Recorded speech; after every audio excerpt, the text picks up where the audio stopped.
Hello dear students, क्या हाल चाल, कैसे आप सभी लोग। मैं नीतीश शर्मा, आपका केमिस्ट्री एजुकेटर। स्वागत है आप सभी का हमारे खूबसूरत चैनल नीट मार्वल्स पर। उम्मीद है आप सब लोग एकदम सही होंगे और अपने सपने को पूरे करने में, जो कि है एक डॉक्टर बनना, उसको पूरे करने में अपने दिलो जान से लगे हुए होंगे। तो बेटा ये है आपका lecture number 2 of your very important chapter atomic structure, जो कि आपके एग्जाम पॉइंट ऑफ व्यू से बहुत जरूरी है, क्योंकि इससे हर साल मतलब कम से कम 2 क्वेश्चन तो आते हैं और 3 और 4 क्वेश्चन भी आ जाते हैं। ठीक है, तो इससे पहले का जो पहला लेक्चर हुआ था उसमें हमने पढ़ लिया है आपका डाल्टन्स एटॉमिक थ्योरी पढ़ लिया है और थॉमसन एटॉमिक मॉडल पढ़ लिया है, रदरफोर्ड एटॉमिक मॉडल पढ़ लिया है। ठीक है, उस पर कुछ क्वेश्चन भी हमने किए थे। तो यहाँ बेसिकली आज हम किससे शुरुआत करेंगे, जो हमारा रदरफोर्ड्स एटॉमिक मॉडल है वो हमने पढ़ लिया था, उसके जो ड्रॉबैक थे, मतलब वो एटॉमिक मॉडल आगे तक क्यों सस्टेन हुआ उसके बारे में पढ़ेंगे और वहां से स्टार्ट करेंगे। यार लेक्चर स्टार्ट करने से पहले थोड़ी बहुत जो इंपॉर्टेंट बातें हैं वो कर लेते हैं। ठीक है यार, तो चलिए बढ़ते हैं लेक्चर में आगे, है ना। ये बेटा it's nothing but my introduction. I am graduated from IIT BHU. It simply means that you guys can rely on my content. ठीक है, मतलब आपको जो भी लेक्चर मैं यहाँ पे पढ़ाऊंगा वो बेसिकली आपके एग्जाम ओरिएंटेड सारी चीजें होंगी और आपको मैं ट्राई करूंगा कि आसान भाषा में बताऊं, ठीक है, जिससे आपको इजीली सब समझ में आ जाए। ठीक है, उससे पहले यार देखो ये देख लेते हैं लेक्चर स्टार्ट करने से पहले एक और चीज के, जो नीट का जो सब्सक्रिप्शन है मतलब हमारे ऐप पे, अनअकैडमी ऐप पे, है ना, वो बेसिकली तुम्हारा स्टार्ट है 4,999 से। ठीक है, तो तुम यार इस कोर्स में जाके एक्सेस कर सकते हो। मतलब बेसिकली अगर तुम तैयारी में अपने सीरियस हो और अच्छे से एक जगह से पढ़ना चाहते हो विदाउट किसी डिस्ट्रैक्शंस के, ठीक है, तो तुम ऐप पे जाके कोर्स एक्सेस कर सकते हो। इसका मतलब अगर तुमको 10% ऑफ मतलब और चाहिए तुमको, अगर ये भी ज़्यादा लग रहा है तो उसके लिए तुम कोड अप्लाई कर सकते हो NK23। अदरवाइज आप मतलब मेन मोटो ये कि आप जाके यार पढ़ाई करो और लेक्चर देखो, मतलब वहाँ से तैयारी करो। ठीक है, तो देखो ये हमारा जो नीट 2025 है उसके लिए जो बैच है, ठीक है, एक ये बैच है 2025 के लिए और दूसरा बैच है हमारा 2026 के लिए। ठीक है यार, और एक और है इसमें इंपॉर्टेंट चीज़ कि जो टेस्ट सीरीज बेसिकली हम एग्जाम की जब तैयारी करते हैं, पढ़ाई करते हैं, तो उसके लिए हम खुद को टेस्ट कैसे करते हैं, टेस्ट सीरीज के थ्रू टेस्ट करते हैं। ठीक है, तो उसका भी है सिमिलरली, मतलब 11th क्लास के टेस्ट के लिए और 12th क्लास के लिए और जो ड्रॉपर्स हैं उनके लिए भी। ठीक है, तो ये हो गई तुम्हारी बात। अब शुरुआत करते हैं हमारा बेसिकली हमारा लेक्चर का। ठीक है, तो लेक्चर की शुरुआत मैंने तुमको बोला था कि हम किससे शुरुआत करेंगे, जो हमारा ड्रॉबैक्स ऑफ रदरफोर्ड्स मॉडल था, एटॉमिक मॉडल। ठीक है, बेसिकली हम इस चैप्टर में अगर आप लोगों ने पिछला लेक्चर देखा हो तो हम अभी क्या पढ़ रहे हैं, इसमें हिस्ट्री ऑफ जो हमारा एटॉमिक मॉडल है अभी, है ना, उसकी हिस्ट्री पढ़ रहे हैं। ठीक है, कि कैसे कैसे मतलब बेसिक चीज़ें हैं जो आई है ना, और उसके बाद जो फाइनल अभी हमारा क्वांटम मैकेनिकल मॉडल है वो हमारे पास है। ठीक है, तो बेसिकली पहले हम हिस्ट्री पढ़ेंगे। ठीक है, तो उसमें हिस्ट्री में क्या चल रहा है कि जो drawback of Rutherford's atomic model. ठीक है, तो यार देखो रदरफोर्ड एटॉमिक मॉडल में हमने क्या पढ़ा था कि बेसिकली मोटी मोटी बात रदरफोर्ड ने क्या बोली थी कि मतलब जो हमारा सेंटर होगा, एक सेकंड पेन चेंज कर लेते हैं, दिख नहीं रही है ना। रदरफोर्ड ने बोला था कि जो हमारा पॉजिटिव चार्ज है वो सेंटर में होगा और उसके अराउंड क्या बोलते हैं, न्यूक्लियस, ये क्या बोलते हैं न्यूक्लियस के अराउंड ये हमारे जो इलेक्ट्रॉन है वो बेसिकली रिवॉल्व कर रहे होंगे, ये बोला था इन्होंने। ठीक है, इतनी बात क्लियर है। ठीक है, अब क्या हुआ, मैक्सवेल ने एक थ्योरी, मैक्सवेल की थ्योरी थी इस एटॉमिक मॉडल के आने से पहले, ये थी कि यार जो चार्ज पार्टिकल होते हैं, है ना, चार्ज पार्टिकल अगर एक्सेलरेटिंग मोशन कर रहा है तो उसकी जो एनर्जी होगी वो उसको रेडिएट करेगा। ठीक है, इतनी बात क्लियर। ठीक है, अब ये थ्योरी इसकी थी तो क्या बोलते हैं, ये क्यों डिनाई, मतलब इसकी वजह से जो हमारा रदरफोर्ड का एटॉमिक मॉडल था वो क्यों फेल हो गया, वो इसलिए फेल हो गया। देखो सीधी सी बात है, ये हमारा चार्ज पार्टिकल है इलेक्ट्रॉन, ठीक है, और ये क्या बोलते हैं एक्सेलरेटिंग मोशन भी कर रहा है। एक्सेलरेटिंग मोशन क्यों कर रहा है, देखो इसकी स्पीड तो कांस्टेंट होगी, है ना, बट क्या बोलते हैं इसकी जो वेलोसिटी है वो चेंज हो रही होगी। क्यों चेंज हो रही होगी हमारी, क्योंकि इसका डायरेक्शन चेंज हो रहा है सर्कुलर मोशन में। ठीक है, और चेंज इन वेलोसिटी अगर किसी पार्टिकल की हो रही है मतलब क्या हुआ कि वो एक्सेलरेटिंग मोशन में। ठीक है, चेंज इन वेलोसिटी तो होता है एक्सेलरेशन। ठीक है, तो मतलब ये पार्टिकल एक्सेलरेटिंग मोशन कर रहे हैं। ठीक है, तो इसमें दूसरा पॉइंट ये आता है कि अगर एक्सेलरेटिंग मोशन कर रहे हैं तो बेसिकली ये हमारा जो ये इलेक्ट्रॉन है ये एनर्जी रेडिएट करेगा। देखो इसमें इन्होंने एक चीज और बोली थी कि जो हमारा मान लो ये न्यूक्लियस है, ठीक है, ये क्या है हमारा न्यूक्लियस पॉजिटिवली चार्ज और ये है इससे एक फिक्स डिस्टेंस पे इलेक्ट्रॉन है। ठीक है, इन्होंने ये बोला था कि जो इसकी स्टेबिलिटी है वो बेसिकली जो इलेक्ट्रोस्टैटिक अट्रैक्शन है दोनों के बीच, जो पॉजिटिव चार्ज है हमारा सेंटर में उसके और इलेक्ट्रॉन के बीच में अट्रैक्शन है उसकी वजह से ये स्टेबल है, ये बोला था। ठीक है, और ये हमारी जो मैक्सवेल की थ्योरी इसके अकॉर्डिंग क्या है कि चार्ज पार्टिकुलर एक्सेलरेटिंग मोशन कर रहा है तो एनर्जी रेडिएट करेगा यार। तो इसका जो मतलब इसकी जो एनर्जी अब थी, मतलब इसका जो अट्रैक्शन था वो इस पे भारी पड़ जाएगा, इस पे ये अट्रैक्शन भारी पड़ जाएगा। तो बेसिकली ये तो सर्कुलर मोशन कर ही रहा है, ठीक है, तो अब एनर्जी रेडिएट करते जाएगा। तो बेसिकली क्या करेगा, ये क्या करेगा कि अंदर आता जाएगा, इसके अंदर आता जाएगा और स्पाइरल पथ फॉलो करके इसमें बेसिकली ये अंदर मिक्स हो जाना चाहिए, है ना, ये होना चाहिए। एक्चुअली बातों से सीधी सीधी समझ में आ रहा है, ठीक है, बट एक्चुअली ऐसा होता नहीं है। और जो मैक्सवेल की जो थ्योरी थी कि एक्सेलरेटिंग पार्टिकल अगर कोई चार्ज पार्टिकल एक्सेलरेटिंग मोशन कर रहा है तो एनर्जी रेडिएट करेगा, वो एक्चुअली प्रैक्टिकली प्रूवन थी, मतलब उसकी बात सही थी। तो ये रदरफोर्ड बेसिकली इस बात को एक्सप्लेन नहीं कर पाए थे, है ना, तो इनका जो एटॉमिक मॉडल था बेसिकली रिजेक्ट हो गया था। ये जो सारी बात मैंने अभी बोली है वो यहाँ पे देखो लिख रखी है मैंने, जिससे तुम इजीली नोट्स बना पाओ, ठीक है। According to Maxwell theory, if a charge particle moves under acceleration it continuously emits energy, ठीक है। सेकंड पॉइंट इसमें लिख लोगे तुम यार कि in Rutherford's atom the electrons moves under acceleration so it must emits energy continuously and due to this the electron should collapse into the nucleus following a spiral path, ठीक है। ये सब मैंने तुमको भी बताया है ना। और जो स्पाइरल पाथ बेसिकली इसका क्या होगा, इलेक्ट्रॉन यहाँ पे मूव कर रहा है ना, सर्कुलर मोशन में तो है ही है वो, और साथ साथ एनर्जी रेडिएट करता जा रहा है, तो वो इसमें आके कोलैप्स कर जाएगा, ठीक है। कोलैप्स कर जाएगा तो मतलब क्या होता है कि एटम की एग्जिस्टेंस ही नहीं बची है ना, बट ऐसा तो होता नहीं है। और इस चीज़ को हमारे जो रदरफोर्ड थे वो बेसिकली एक्सप्लेन नहीं कर पाए थे, उनका जो मॉडल था वो बेसिकली क्या हो गया था यार, रिजेक्ट हो गया था, ठीक है। तो एक तो मेन बात ये थी कि रदरफोर्ड का एटॉमिक मॉडल क्यों रिजेक्ट हो गया था। इसमें अगली बात बेसिकली तुम्हारी क्या है कि ऑल्सो रदरफोर्ड जो थे इन्होंने एक्सप्लेन नहीं किया था इलेक्ट्रॉनिक स्ट्रक्चर ऑफ एटम को, इन्होंने इलेक्ट्रॉनिक स्ट्रक्चर ऑफ एटम को एक्सप्लेन नहीं किया था। मतलब इसका मतलब कि इन्होंने ये तो बता दिया था कि सर्कुलर पथ में इलेक्ट्रॉन रिवॉल्व करते हैं पॉजिटिव चार्ज के अराउंड, बट इन्होंने ये नहीं बताया था कि उनकी पोजीशन क्या होगी, है ना। एक ये पॉइंट था। और इसमें अगला पॉइंट ये है कि unable to explain discontinuous spectrum. ये डिसकंटिन्यूअस स्पेक्ट्रम जो है ये बेसिकली हम आगे वाले लेक्चर्स में पढ़ेंगे, ठीक है। अभी तक बस आपको इतना समझना है, 3 पॉइंट थे ये आपको समझना है, ठीक है। अब देखो इसमें आगे चलने से पहले हमको थोड़ी सी फिजिक्स की बातें पढ़नी पड़ेंगी। वो क्या है, देखो इंपॉर्टेंट चीज इसमें ये है कि यहाँ तक हमने कौन कौन से तुम्हारा थॉमसन एटॉमिक मॉडल पढ़ लिया और रदरफोर्ड एटॉमिक मॉडल पढ़ लिया, ठीक है। अब इसके बाद क्या हुआ कि कोई इसके तुरंत बाद एटॉमिक मॉडल आया नहीं। बेसिकली अब क्या है, साइंटिस्ट डिफरेंट एक्सपेरिमेंट करने में लग गए, है ना। और उसके बाद में एक मॉडल आया, उसको हम पढ़ेंगे। उससे पहले मतलब जो एक्सपेरिमेंट्स है इनको पढ़ लेते हैं, क्योंकि इन सब का काफी इंपॉर्टेंट रोल था आगे जो एटॉमिक मॉडल हमारा बना था उसमें, ठीक है। तो उन एक्सपेरिमेंट्स को पढ़ने से पहले थोड़ी सी हम फिजिक्स पढ़ लेते हैं। वो क्या है हमारा यार, वेव, ठीक है। वेव्स के बारे में पढ़ लेते हैं हमारा। तो बेसिकली वेव्स हमारी क्या होती है यार, वेव्स हमारी होती है कि एक ऐसा मतलब ऐसा एक, आप हिंदी में समझ लो, ऐसा एक माध्यम जिससे हम एनर्जी ट्रांसफर कर सकें, ठीक है, without actual transfer of what, matter, ठीक है। वही चीज यहाँ लिखी हुई है, अ wave is a mode of transfer of energy without actual transfer of matter, ठीक है। और देखो वेव तुम्हारी कैसी होती है, ऐसी होती है, मतलब बेसिकली क्या है, इनकी शेप सेम ही है, इनकी सबकी जो शेप है वो लगभग सेम है, मतलब एक्चुअली सेम ही है, बट इनके क्या है, इनके साइज में डिफरेंस है, ठीक है। तो वेव बेसिकली हमारी कैसी दिखती है यार, ऐसी, चाहे ऐसी, चाहे ऐसी, चाहे ऐसी, ऐसी मान लो, है ना। ये बेसिकली एग्जांपल है, और भी depending upon their frequency and wavelength wave हमारी अलग अलग टाइप की दिख सकती है ना। इतनी बात क्लियर, ठीक है।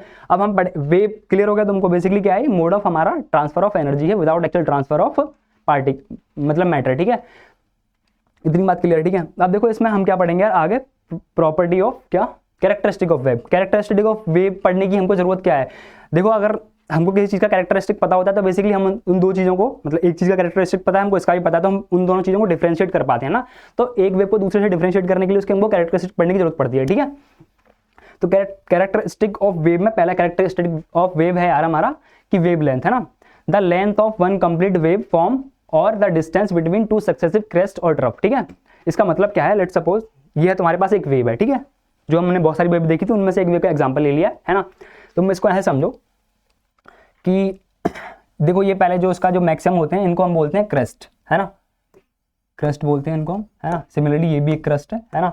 और जो इसका जब सबसे नीचे मतलब लोएस्ट होता है इसको बोलते हैं हम ट्रफ, ठीक है।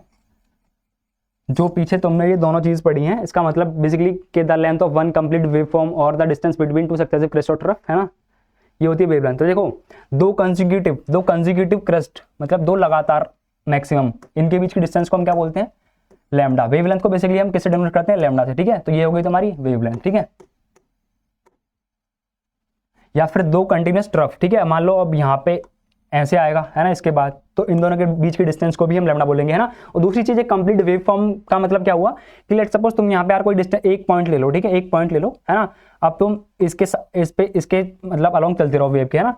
तो जहाँ पे ऐसा सेम पॉइंट आ जाएगा रिपीटेशन वाला, है ना, उसकी डिस्टेंस और इसकी डिस्टेंस, मतलब है ना, ये कंप्लीट एक वेव फॉर्म क्या हुई, क्यों हो गई, क्योंकि सेम चीज का रिपीटेशन वहां पे आ गया, ठीक है। तो इसको भी हम क्या बोलेंगे, लैम्डा, ठीक है। इसको भी हम क्या बोलेंगे, लैम्डा, यानी कि वेवलेंथ। इतनी बात क्लियर, ठीक है। अब देखो बेसिकली तुम्हारा वेवलेंथ जो होता है लैम्डा, है ना, इसकी क्या बोलते हैं, इसको डिनोट करते हैं हम लैम्डा से, ठीक है। और अब क्योंकि ये डिस्टेंस है तो इसकी यूनिट क्या होगी यार, मीटर में होगी, ठीक है। और बाकी इसकी यूनिट क्या क्या होती है तुम्हारी, सेंटीमीटर हो जाएगी, है ना। सेंटीमीटर हमारा कितना होता है, 10 to the power -1, 10 to the power -2 metre होता है, ठीक है। और दूसरी यूनिट इसकी क्या होगी तुम्हारी, पिकोमीटर। पिकोमीटर से पहले पढ़ लेते हैं हम नैनोमीटर, ठीक है। नैनोमीटर तुम्हारा होता है 10 to the power -9 मीटर, है ना। और तुम्हारा है क्या बोलते हैं यार, एंगस्ट्रॉम। इसका मतलब क्या होता है तुम्हारा, एंगस्ट्रॉम का मतलब 10⁻⁻n मीटर, ठीक है। और अगला है तुम्हारा फेम्टोमीटर, नहीं सॉरी पिकोमीटर। पिकोमीटर होता है तुम्हारा 10⁻12 मीटर, ठीक है।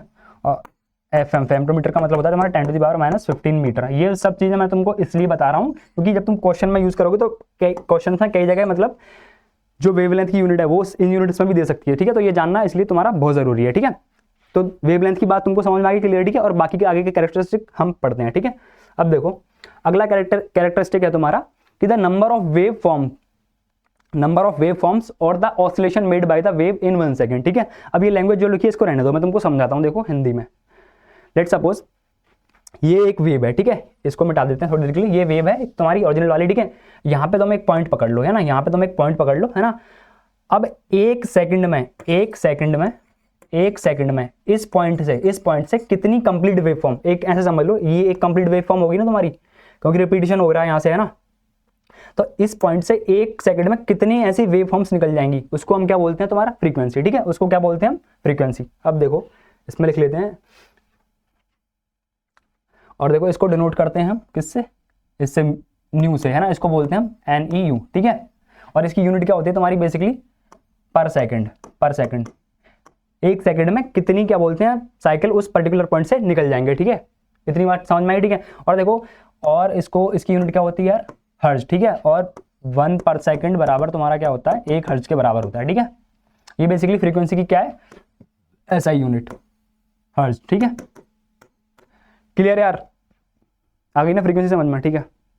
इसमें देखो अगली एक इंपॉर्टेंट बात है कि a particular wave has certain fixed value of its wavelength and frequency. मतलब एक कोई अगर पर्टिकुलर वेव है तो उसकी जो वेवलेंथ और फ्रीक्वेंसी है उसकी वैल्यू बेसिकली क्या रहेगी तुम्हारी, फिक्स रहेगी, ठीक है। अब देखो अब क्या है तुम्हारा स्पीड ऑफ वेव, है ना। A wave is always travel with constant speed which is given as following, ठीक है। अब देखो इसमें पीछे हम दोबारा डायग्राम पे चलते हैं, है ना। अब स्पीड ऑफ वेव से हमारा क्या मतलब है कि लेट सपोज इसका ये स्टार्टिंग पॉइंट है, ठीक है। इसका ये क्या है स्टार्टिंग पॉइंट है वेव का, ठीक है।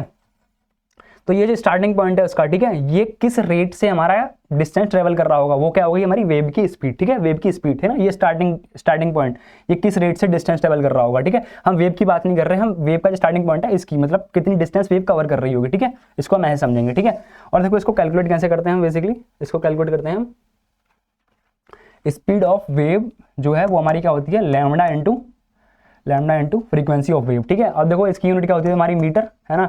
और इसकी फ्रीक्वेंसी की यूनिट तुम्हारी क्या होती है पर सेकंड, है ना। अब क्योंकि ये स्पीड है तो देखो वैसे भी दिख रहा है तो इसकी यूनिट क्या हो जाएगी तुम्हारी मीटर पर सेकंड, ठीक है। मीटर पर सेकंड इसकी यूनिट होगी तुम्हारी वेलोसिटी ऑफ वेव की, ठीक है। क्लियर एकदम, इसमें इतना ही था, है ना। अब अगला है तुम्हारा time period, the time taken for 1 complete wave to form, ठीक है। अब देखो दोबारा पीछे नहीं आ रही, यहीं बना लेते हैं हम हमारी वेव, यहीं बना लेते हैं हम हमारी क्या एक वेव, ठीक है। ऐसे थी ना यार वेव, ठीक है। तो बेसिकली फ्रीक्वेंसी में हम क्या बढ़ रहे थे कि एक पर्टिकुलर पॉइंट से कितनी कंप्लीट वेव निकल जाएंगी वो क्या होगी हमारी फ्रीक्वेंसी होगी, ठीक है। वो क्या होगी हमारी फ्रीक्वेंसी होगी, है ना, जिसको हम डिनोट करते हैं किससे न्यू से, है ना। अब टाइम पीरियड बेसिकली क्या है कि लेट सपोज कि ये तुम्हारा एक पॉइंट है, ये तुम्हारा एक पॉइंट है ना, ये तुम्हारा एक पॉइंट है ना, जहां से वेव ट्रेवल कर रही है ना। तो एक वेव फॉर्म को, एक कंप्लीट वेव फॉर्म को ट्रेवल करने में, इस पॉइंट से पास करने में कितना टाइम लगेगा वो क्या होता है basically time period of a wave, ठीक है। अब देखो कि एक सेकंड में जितने साइकिल बन रहे थे उसको हम क्या बोल रहे थे, जितने साइकिल उस पर्टिकुलर पॉइंट से पास हो रहे थे उसको हम क्या बोल रहे थे यार फ्रीक्वेंसी बोल रहे थे उस वेव की, ठीक है। अच्छे से बन जाना भाई, इसको क्या बोल रहे थे हम फ्रीक्वेंसी, ठीक है। अब यहाँ पे क्वेश्चन क्या है कि एक साइकिल को निकलने में, एक साइकिल ये फ्रीक्वेंसी का मतलब क्या है कि कितने साइकिल निकल रहे हैं। अब एक साइकिल को पास होने में उस पर्टिकुलर पॉइंट से कितना टाइम लग रहा है t, है ना। तो वो हमारा क्या हो जाएगा 1/फ्रीक्वेंसी, ठीक है। ये क्या हो गया basically time period of a wave, ठीक है। अब इसकी यूनिट क्या थी हमारी पर सेकंड, है ना, पर सेकंड इसकी थी हमारी पर सेकंड, है ना, इसकी थी पर सेकंड यूनिट। तो इसकी क्या हो जाएगी बेसिकली तुम्हारी सेकंड यूनिट, ठीक है। आई होप तुम लोगों को ये जो बात है एकदम अच्छे से समझ में आ गई होगी, ठीक है। अब क्वेश्चन वगैरह हम सब इस पर आगे करेंगे, बाकी 1-2 चीजें हो रहा है वो देख लेते हैं हम, है ना। अब क्या है तुम्हारा वेव नंबर, है ना, the number of waves form in 1 metre, ठीक है। अब देखो वेव है तुम्हारी, ये रही वेव, है ना, ये है वेव, ठीक है। अब एक सेकंड यार, ये अच्छी नहीं बनी, अच्छी बनाते हैं ना इसको, अच्छी नहीं लग रही है ना।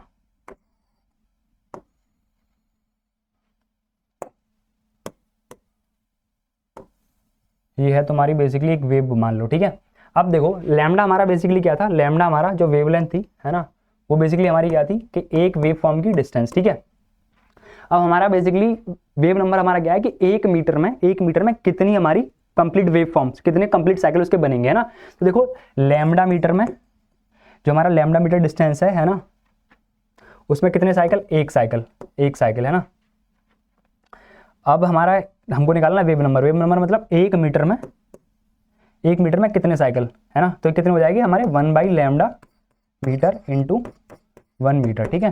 तो वेव नंबर जिसको हम डिनोट करते हैं किससे, इससे, है ना, वो आ जाएगा हमारा 1/λ, है ना। और लैम्डा की यूनिट क्या होती है तुम्हारी यार, मीटर, है ना, क्या यूनिट होती है, मीटर, है ना।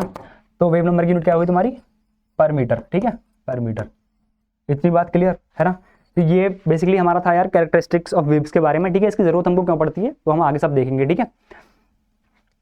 तो यहाँ पे होगी तुम्हारा कंप्लीट कैरेक्टरिस्टिक ऑफ वेव्स, ठीक है। अब देखो कि मैक्सवेल की एक तो वो बात थी, क्या बोलते हैं तुम्हारी, कि एक मूविंग चार्ज पार्टिकल बेसिकली हमारा अगर एक्सेलरेटिंग मोशन करेगा तो वहाँ पे हमारी वो क्या करेगा, अपना एनर्जी रेडिएट करेगा, ठीक है। अब ये इलेक्ट्रॉन ईएमआर की जो मतलब थ्योरी थी, मैक्सवेल की ईएमआर थ्योरी, उसको हम यहाँ पे थोड़ा पढ़ते हैं, ठीक है। वो क्या है, वो ये है बेटा कि Maxwell theory of electromagnetic radiation, ठीक है। It suggest wave nature of EMR, है ना। जो हमारी ईएमआर होती है इलेक्ट्रोमैग्नेटिक रेडिएशन, ठीक है, उन्होंने इसके बारे में जो सब बातें बोली वो बेसिकली हम पढ़ेंगे, और ये बहुत इंपॉर्टेंट पार्ट है हमारे चैप्टर का, ठीक है। तो उन्होंने बोला कि ये जो ईएमआर होती है इनका नेचर कैसा होता है, वेव, ठीक है, कि ये वेव की फॉर्म में ट्रेवल करते हैं। इन्होंने ये पहली चीज तो हमारी ये बोली, एक एक करके सारे पॉइंट ध्यान से समझेंगे, ठीक है। और दूसरा इन्होंने बोला कि ये जो हमारी ईएमआर है बेसिकली ओरिजिनेट कैसे होते हैं। इन्होंने बोला कि when a charge particle moves under acceleration oscillating electric and magnetic fields are produce, ठीक है। दूसरा पॉइंट ये इन्होंने बोला कि जो हमारा जब एक चार्ज पार्टिकल अगर वो एक्सेलरेटिंग मोशन में मूव कर रहा है ना, तो वो बेसिकली हमारा ईएमआर रेडिएट करेगा, ठीक है। और उसमें काम की बात क्या है कि देखो आगे बढ़ते हैं, अगला पॉइंट कि these fields are always mutually perpendicular to each other and the direction of energy of propagation is perpendicular to both fields, है ना। बेसिकली ईएमआर के बारे में उन्होंने बोला कि ये प्रोड्यूस होती है हमारी कि एक जो कोई चार्ज पार्टिकल है ना, वो एक्सेलरेटिंग मोशन कर रहा है तो उसके मोशन से वो प्रोड्यूस होंगी, और उसमें क्या बोलते हैं इलेक्ट्रिक और मैग्नेटिक फील्ड दोनों मतलब अल्टरनेटिंगली साथ साथ चलेंगे, ठीक है। और वो एक दूसरे के परपेंडिकुलर होंगे, साथ में जो propagation of direction of energy होगा उसके भी परपेंडिकुलर होंगे, ठीक है। इसको डायग्राम से हम अच्छे से समझते हैं, देख लो बेसिकली डायग्राम है इसका ये। लेट्स सपोज यहाँ पे एक चार्ज पार्टिकल एक्सेलरेटिंग मोशन कर रहा है, ठीक है, एक्सेलरेटिंग मोशन कर रहा है। तो ये बेसिकली हमारा क्या है, ये हमारा इलेक्ट्रिक फील्ड, है ना, ये हमारा इलेक्ट्रिक फील्ड और ये हमारा मैग्नेटिक फील्ड, है ना। इसको मान लेते हैं लेट्स सपोज तुम्हारा वाई डायरेक्शन, इसको वाई डायरेक्शन मान लेते हैं, ये हो गया तुम्हारा यार एक्स डायरेक्शन हो गया, ठीक है। और ये हो गया तुम्हारा कौन सा, जेड डायरेक्शन, है ना। तो अब इसमें देखो कि ये जो है तुम्हारा इलेक्ट्रिक फील्ड किस मतलब एक्सिस के अलॉन्ग है, वाई एक्सिस के अलॉन्ग इलेक्ट्रिक फील्ड, है ना। इलेक्ट्रिक फील्ड तुम्हारा वाई एक्सिस के अलॉन्ग है ना। और जो मैग्नेटिक फील्ड है ना, वो जेड एक्सिस के अलॉन्ग है, मैग्नेटिक फील्ड तुम्हारा जेड एक्सिस के अलॉन्ग है ना। और ये तुम्हारा direction of propagation of energy है, direction of propagation of energy क्या है तुम्हारा एक्स, ठीक है। तो ये तीनों चीजें आपस में क्या होगी यार, परपेंडिकुलर होगी नहीं होगी। देखो इसको ऐसे समझ लो, ठीक है, इसको ऐसे समझ लो कि ये हो गया तुम्हारा डायरेक्शन ऑफ एनर्जी, है ना, ये हो गया तुम्हारा direction of magnetic field, direction of electric field sorry, है ना, और ये हो गया तुम्हारा डायरेक्शन ऑफ मैग्नेटिक फील्ड, ठीक है, ऐसे, है ना। तो एक ईएमआर में हमारी तीन चीजें साथ साथ चलती हैं, क्या, एक तो जो एनर्जी का फ्लो है वो, है ना, और ऑसिलेटिंग हमारा इलेक्ट्रिक फील्ड और ऑसिलेटिंग मैग्नेटिक फील्ड, ठीक है। और ये तीनों आपस में परपेंडिकुलर होते हैं, इतनी बात बेसिकली हमको याद रखनी है, ठीक है। अब देखो इसमें कि both electric and magnetic field have same wavelength, frequency and speed, है ना। अब देखो यहाँ पे तुमको दिख रहा है क्लियर कि इनकी वेवलेंथ है बेसिकली, ये इनकी जो वेवलेंथ है यहाँ से लेके यहाँ तक ये भी सेम है ना। और इनकी जो फ्रीक्वेंसी है वो भी सेम होगी, है ना। और अगर फ्रीक्वेंसी और वेवलेंथ सेम है ना, फ्रीक्वेंसी और वेवलेंथ अगर सेम है तो इनकी वेलोसिटी भी क्या होगी यार, सेम होगी, है ना, सारी ईएमआर की, है ना। और जो कि हमारी बेसिकली क्या होती है, हम आगे पढ़ेंगे 3 × 10⁸, मतलब सारी जो ईएमआर है वो बेसिकली किस स्पीड से ट्रैवल करती हैं, 3 × 10⁸, मतलब स्पीड ऑफ लाइट से ट्रैवल करती हैं, ठीक है। इतनी बात आपको अभी याद रखनी है यार, ठीक है।